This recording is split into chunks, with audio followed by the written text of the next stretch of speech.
Olá, queridos, sejam bem-vindos ao Entenda a Bíblia, sejam bem-vindos ao nosso canal. Hoje nós vamos conversar sobre a carta de Tiago, a carta que Tiago escreveu às 12 tribos da dispensação. É sobre isso que nós vamos falar no Entenda a Bíblia de hoje.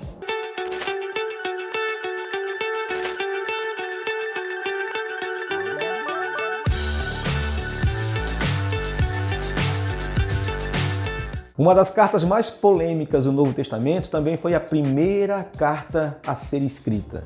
A primeira carta do Novo Testamento a ser escrita, o primeiro livro do Novo Testamento a ser escrito por volta do ano 45, no máximo no ano 50 depois de Cristo. Ou seja, entre 15 e 20 anos após a crucificação e a ressurreição de Jesus. Tiago, irmão do Senhor, irmão de Jesus, como diz Gálatas 1:19. É assim que os historiadores dizem, que foi ele que escreveu essa carta. Existem 5 Tiagos no Novo Testamento. Nós vamos conversar sobre o nome de Tiago e outras curiosidades no próximo vídeo. Segundo a tradição, foi o irmão do Senhor e líder da igreja em Jerusalém que escreveu tal carta às 12 tribos dispersas entre as nações da terra. A intenção de Tiago é que essa carta chegasse aos judeus perdidos, mas não somente aos judeus. Os judeus acreditavam que as outras tribos perdidas também estavam perdidas no meio das nações. E quando chegasse o Messias iria revelar-se a eles e eles iriam se arrepender e voltar a Deus e seriam reunidos novamente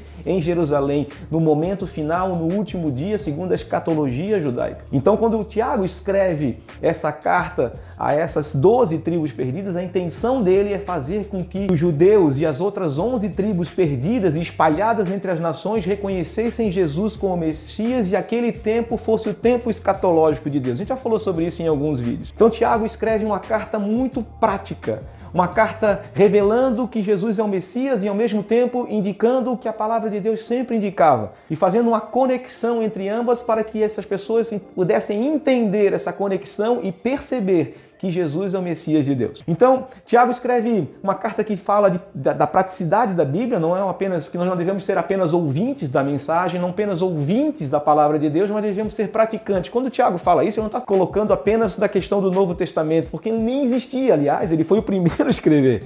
Ele estava falando do Antigo Testamento. Ele estava falando assim, vocês não devem ser apenas ouvintes da palavra de Deus, não apenas ouvintes da Torá, não apenas ouvintes da Tanakh inteira, mas vocês devem ser praticantes daquilo, tudo que Deus ensinou. E essa prática verdadeira da palavra vai levar vocês ao reconhecimento de quem é Deus e de quem é o seu Cristo.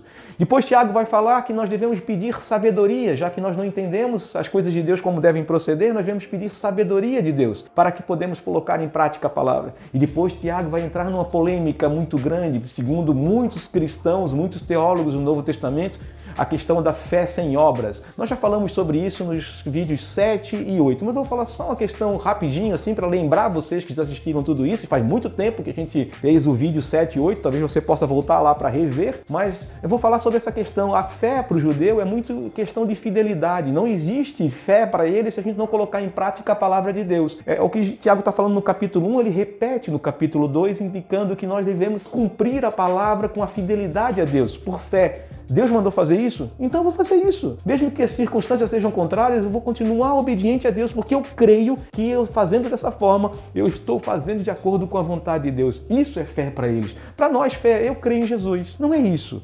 Isso não é fé.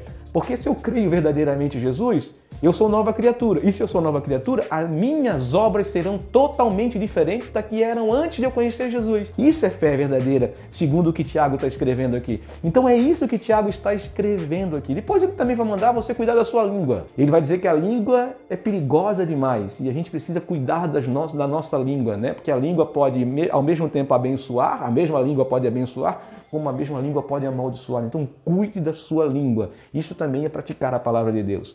Cuide, nós devemos, agora que nós somos de Cristo, agora que nós somos de Deus, nós precisamos abençoar as pessoas. Nós fomos chamados para abençoar as pessoas, já que Cristo, segundo a promessa feita a Abraão, ele benzeria, ele abençoaria todas as famílias da terra. E todos que abençoarem a eles serão abençoados, e todos que amaldiçoarem a eles serão amaldiçoados. Então nós somos chamados para ser benditos, para abençoar as pessoas. Então isso é o que Tiago está escrevendo aqui também na sua carta e entregando isso como um entendimento para que aqueles que estão dispersos nas nações entendam o que ele está dizendo e apontando para Jesus como o Messias de Deus. Depois, ainda no final do capítulo 3, ele vai falar da sabedoria que vem do alto e da sabedoria terrena, né? Que nós devemos escolher praticar a sabedoria que vem do alto, e a sabedoria que vem do alto está revelada na palavra de Deus. Depois ele vai falar no capítulo 4 sobre a submissão a Deus, e se submeter a Deus é se submeter à sua palavra. Em todo o tempo ele está falando, ó, cumpram a palavra, obedeçam a palavra, pratiquem a palavra, e agora ele está falando, se submetam à vontade de Deus. E a vontade de Deus está revelada na sua palavra, assim como o Cristo de Deus está revelado na sua palavra. Então se submetam a Ele,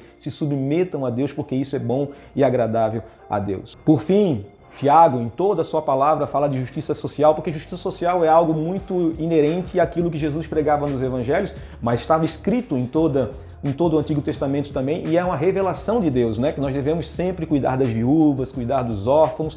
E aí Tiago vai falar também no capítulo 5 sobre a opressão daqueles que têm mais dinheiro, aqueles que são mais ricos, né? Não oprimir os mais aqueles menos favorecidos. Nós, pelo contrário, que somos cristãos, que somos de Deus, devemos usar a riqueza que Deus nos dá para abençoar pessoas. Então Tiago vai falar sobre isso também no final, e isso aí na carta toda ele vai falar, porque isso também é inerente às Escrituras e à prática da palavra, porque Deus se agrada com isso, e agora que nós somos novas criaturas em Cristo, também nós devemos continuar fazendo aquilo que Cristo nos ensinou, e Cristo sempre estava abençoando, sempre cuidando das pessoas, sempre protegendo os mais pobres. Na verdade, até fala, né, que a revelação do Cristo é aquele que pregaria as boas novas aos mais pobres, aqueles que tinham sido excluídos pela sociedade judaica, que era muito rica, né? A ideia dos religiosos, dos fariseus muito ricos. Então, Tiago está sempre falando sobre isso, está dizendo, cuidem, porque isso é bom e agradável a Deus, isso é da vontade de Deus, que vocês cuidem dos mais desfavorecidos da sociedade, porque Cristo fez isso e ensinou isso para vocês de acordo com o que estava escrito na palavra de Deus. Depois ele vai falar um pouquinho sobre sofrimento, vai falar um pouquinho que o sofrimento faz a gente continuar perseverando na fé, e vai continuar a gente sendo fiel a Deus. Então está sempre ligando essa ideia da fé e obras sendo praticadas, né? Eu continuo fiel a Deus apesar das circunstâncias, apesar da tribulação, apesar dos problemas. Nós devemos sofrer como Cristo sofreu e continuar firmes e fiéis àquilo que está escrito na palavra de Deus. Então nós devemos continuar dessa forma. Então Tiago vai falar um pouquinho sobre isso, e no final, né, continuando a falar sobre fé, ele vai falar, faça essa oração com fé, né? Confirme essa oração, ore a palavra de Deus, ore aquilo que Cristo nos ensinou, ore de acordo com aquilo que ele fez, creia em Deus e pratique essa oração com fé. A oração do justo pode salvar, pode curar, nessa oração, né? Então a gente orar verdadeiramente com fé, confessar os nossos pecados e estar diante de Deus orando, né, de acordo com a vontade de Deus. E esse arrependimento pode trazer salvação, pode trazer cura, pode trazer libertação.